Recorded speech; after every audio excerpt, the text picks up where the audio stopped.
आज हम एक रिव्यू ले रहे हैं उन टेंसेस का जो हमने किए हुए, यानी सारे टेंसेस का जो 3 टाइप ऑफ टेंसेस है, पास्ट है, प्रेजेंट है एंड फ्यूचर है। तो हम जो रिव्यू ले रहे हैं अभी, इससे हमें पता चलेगा कि tenses, why do we use tenses and how tenses help improve our speaking power या आवर स्पोकन इंग्लिश जो हम बोलते हैं, या हमारी इंग्लिश जो है उसको कैसे बेहतर बना सकता है, या किस तरह हम जुमले बना सकते हैं। अगर हमें कोई ट्रांसलेशन करनी हो उर्दू से इंग्लिश तक तो हम कैसे कर सकते हैं। तो ये टेंसेस हमारे लिए बहुत ज़्यादा मददगार साबित होते हैं। इसकी हम एक रिव्यू ले रहे हैं, कुछ मिसालों के साथ हम ऐसे इसका रिव्यू दे रहे हैं। तो ज़माने 3 किस्म के होते हैं, यानी एक जो गुजरा हुआ होता है पास्ट टेंस, एक जो प्रेजेंट बिल्कुल यानी अभी जो मैं वीडियो रिकॉर्ड कर रहा हूँ तो ये प्रेजेंट टाइम है या प्रेजेंट टेंस है, और एक वक्त है जो यानी जब मैं ये वीडियो ख़त्म कर चुका हूँगा तो फिर वो होगा फ्यूचर। तो 3 किस्म के टेंसेस होते हैं। मिसालों से आपको वाज़िह कर देते हैं। मिसाल के तौर पर प्रेजेंट टेंस में तकरीबन प्रेजेंट टेंस है एक, और एक पास्ट है, और तीसरा जो है वो फ्यूचर है। तो इन तीनों में से मिसाल के तौर पर मैं एक जुमला मेरे सामने आ जाता है उर्दू का। मैं कहता हूँ मैं किताब पढ़ता हूँ, मैं किताब पढ़ता हूँ। अब हमने जब टेंसेस हम कर रहे थे तो हमने बात की थी कि ताहे जहाँ पर आ जाता है तो वो किस टेंस को डिनोट करता है, मतलब वो किस टेंस में बात हो रही होती है। तो हमने कहा था कि प्रेजेंट टेंस में ये बात हो रही होती है। और प्रेजेंट टेंस यानी सिंपल पास्ट टेंस। कौन सा वाला? Simple past tense. तो ये हमें किस तरह मदद देते हैं, जो टेंसेस होती हैं हम इसका अपना, हर टेंस का अपना अपना एक स्ट्रक्चर होता है जिसके लिहाज से आप जुमला बनाते हो।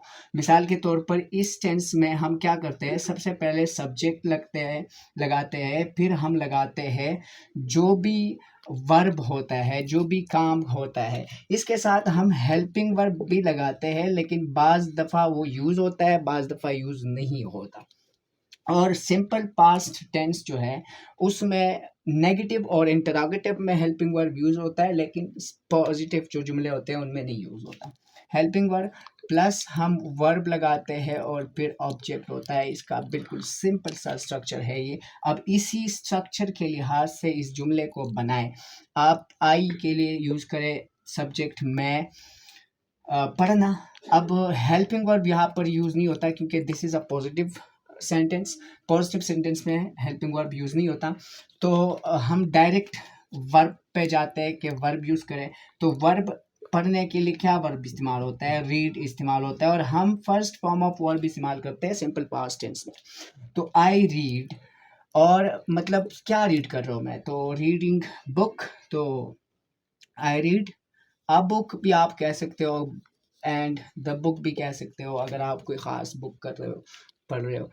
तो ये मैं टेंसेस यही हमारी मदद फराम करते हैं हमारे लिए कि ये इनके स्ट्रक्चर्स हैं अपने, और इन्हीं स्ट्रक्चर्स के लिहाज से हम जुमलों को तब्दील कर सकते हैं या जुमलों को हम यानी कन्वर्ट कर सकते हैं। इसी तरह से हम मिसाल एक और जुमला बनाते हैं, एक और जुमला जो है उस पर बात करते हैं। मिसाल के तौर पर पास्ट से, अब पास्ट में गुजरा वो वक्त है, उसमें अब मैंने कोई काम किया है।